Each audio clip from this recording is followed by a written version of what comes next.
নমস্কার বন্ধুরা, প্রেরণা বাংলা মোটিভেশন চ্যানেলের আজকের পর্বে সবাইকে আমন্ত্রণ জানাই। আশা করি সকলে ভালো আছেন, সুস্থ আছেন।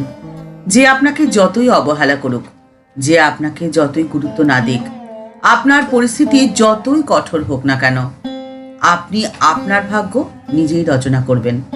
আপনি যা চাইবেন ঠিক তেমনটি হবে। তার রয়েছে মাত্র একটি উপায়। সে কথাই রইল আজকের পর্বে, তাই ভিডিওটি সম্পূর্ণ দেখার অনুরোধ রইল।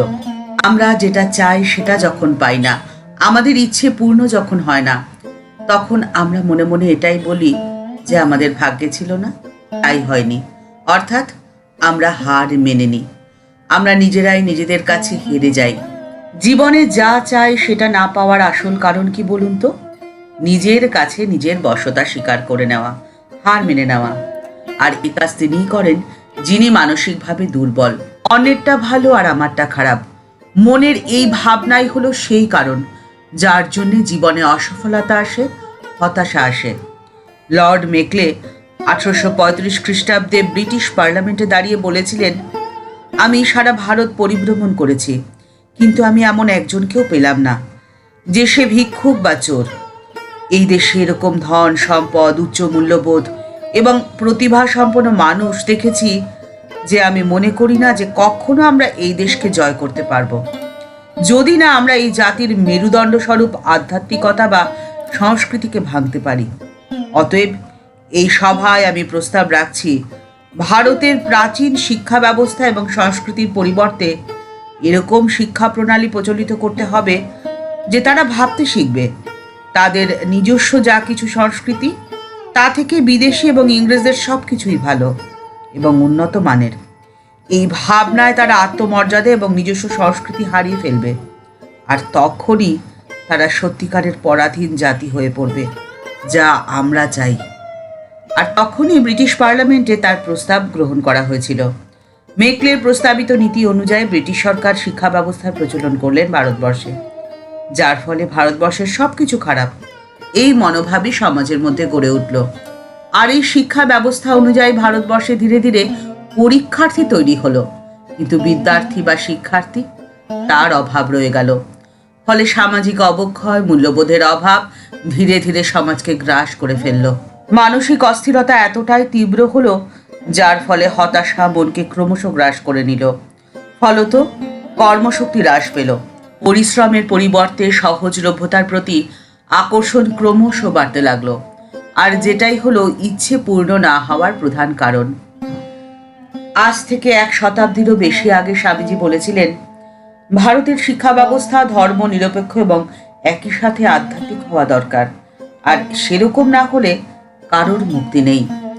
তোমরা যে শিক্ষা ব্যবস্থায় তোমরা শিক্ষিত হচ্ছ তার কিছু ভালো গুণ আছে, কিন্তু এর অসুবিধে এতটাই বেশি যে তাতে গুণগুলো ঢাকা পড়ে যাচ্ছে।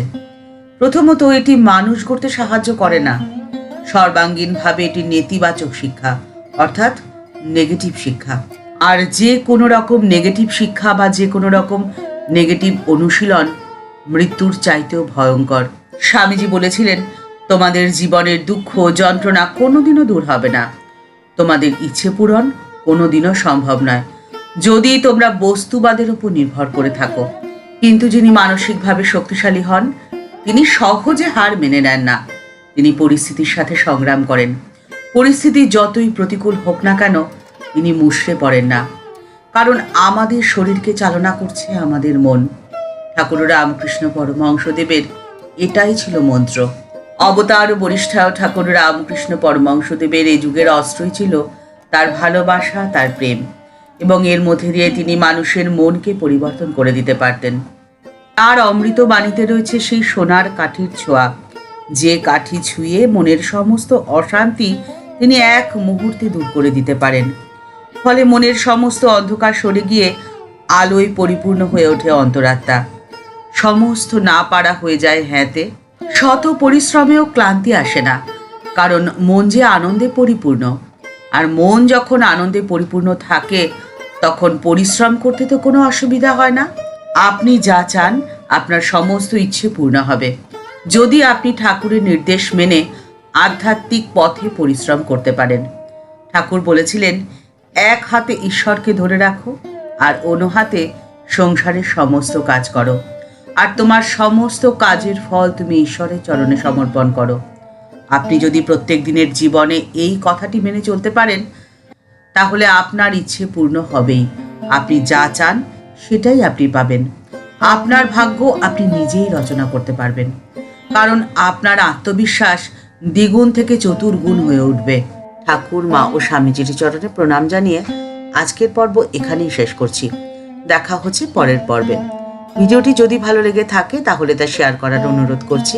আর এই চ্যানেলটি ভালোবেসে যারা এই পরিবারের সদস্য হয়ে গেছেন তাদের জানাই ভালোবাসা, শ্রদ্ধা ও প্রণাম।